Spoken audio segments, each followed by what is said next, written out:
Everyone, ಇವನು ನನ್ನ cousin. ಇವನು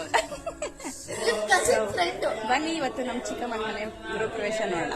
ಸೊ ಹಿಂದಿನ ದಿನ ನವಗ್ರಹ ಪೂಜೆ ಮತ್ತೆ ನವಗ್ರಹ ಹೋಮ ಮಾಡಿದ್ರು. ಈ ಪೂಜೆಗಳ ನಡುವೆ ಮಕ್ಕಳುಗಳ ಆಟಗಳೇ ನೋಡೋದಕ್ಕೆ ತುಂಬಾನೇ ಖುಷಿ ಆಗ್ತಿತ್ತು. ಸೊ ಅದಾದ್ಮೇಲೆ ನೆಕ್ಸ್ಟ್ ಡೇ ವ್ಲಾಗ್ ನ ಕಂಟಿನ್ಯೂ ಮಾಡ್ತಿದೀನಿ. ನಾರ್ಮಲ್ ರಿಚುವಲ್ಸ್ ಎಲ್ಲ ಸ್ಟಾರ್ಟ್ ಆಯ್ತು. ಅದಾದ್ಮೇಲೆ ಹಾಲು ಉಕ್ಸಿದ್ವಿ.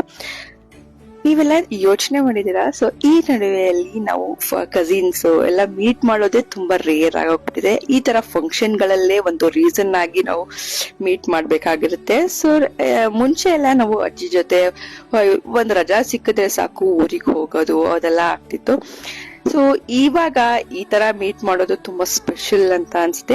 ಮತ್ತೆ ಆ ಫಂಕ್ಷನ್ ಅಲ್ಲಿ ಇನ್ನಷ್ಟು ಹೆಚ್ಚು ಖುಷಿ ಅಂತ ಅನ್ಸುತ್ತೆ. ಅದಾದ್ಮೇಲೆ ಗಣಪತಿ ಹೋಮ ಕೂಡ ಆಯ್ತು. ಅದ್ರ ಜೊತೆಗೆ ಸತ್ಯನಾರಾಯಣ ಪೂಜೆ ಕೂಡ ಮಾಡಿದ್ರು. ಹೀಗಿತ್ತು ಫಂಕ್ಷನ್, ತುಂಬಾನೇ ಚೆನ್ನಾಗಾಯ್ತು. ಈ ವ್ಲಾಗ್ ಇಷ್ಟ ಆಗಿದ್ರೆ ಫಾಲೋ ಮಾಡೋದ್ ಮರಿಬೇಡಿ.